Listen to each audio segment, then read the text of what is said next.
I'd advise you guys to follow the following common sense tips on your travels in order to stay safe and prevent any dramas. I know safety is quite a boring topic, but it is one to consider, especially coming from Guernsey.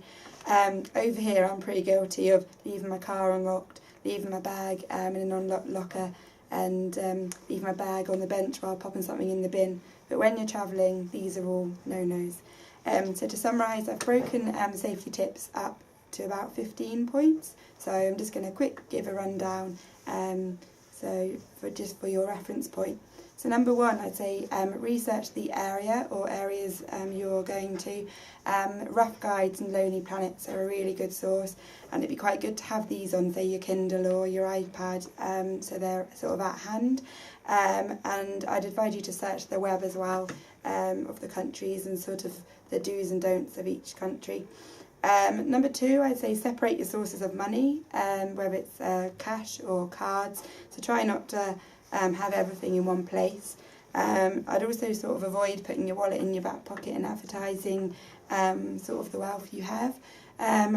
Money belt is pretty sort of a good thing to have because it makes your money less conspicuous.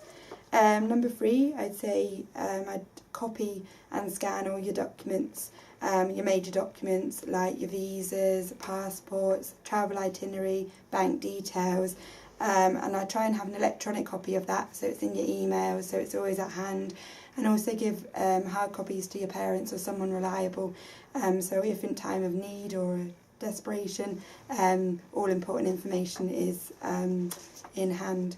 And number four, I'd say have essential phone numbers and codes available. Make sure you're always contactable, and try and keep in regular contact with your parents or, again, a friend, just so they know where they can keep an eye on your whereabouts and movements.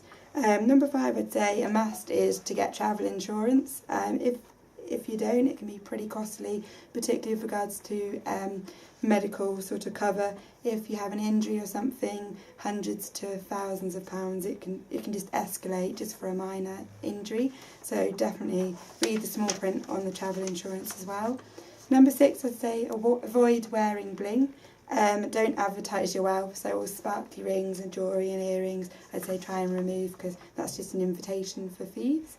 Number seven, I'd say try to blend in. Tourists make easy targets for thieves, so try not to stand out in the crowd. So leave your typical British socks and sandals at home. Dress conservatively, so avoid sexual harassment, and I would say to try and be respectful of cultural traditions like covering knees and shoulders in certain countries. And number eight, I'd say don't leave belongings unattended in public places, as I touched on before, because it's just not safe. Number nine, I would advise to give it up. So if you were in an unfortunate position that you were mugged, please just give the desired thing over. It's not worth trying to fight for it, because they could have a knife or you just don't know. Insurance can easily sort all that out. In Vietnam, I was actually mugged and was trying to get my wallet out to give a donation for using the toilet, and three women just backed me into a corner and completely just snatched my wallet. So that was the most expensive fee I had. But yeah, it's just not worth it. Don't fight back. Number 10, I'd say avoid giving money to beggars. I know it can be sort of heart-wrenching to see beggars on the street, but that's just increasing your risk of mugging and can just cause problems to escalate further.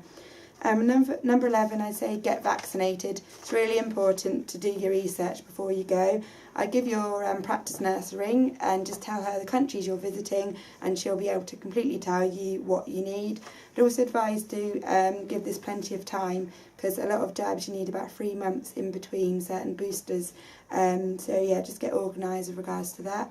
I'd also say to take evidence of your vaccinations with you, because you commonly get a travel booklet, and some countries don't let you in the country if you haven't got evidence of your jabs, particularly the yellow fever certificate.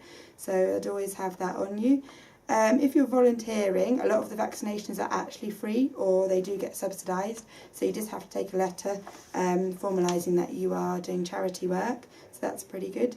I'd also take a good first aid kit out with you, sorts of things like diaulite, loperamide, paracetamol, cold and flu, DEET, and alcohol sanitizer. All the list is endless, but sort of go prepared.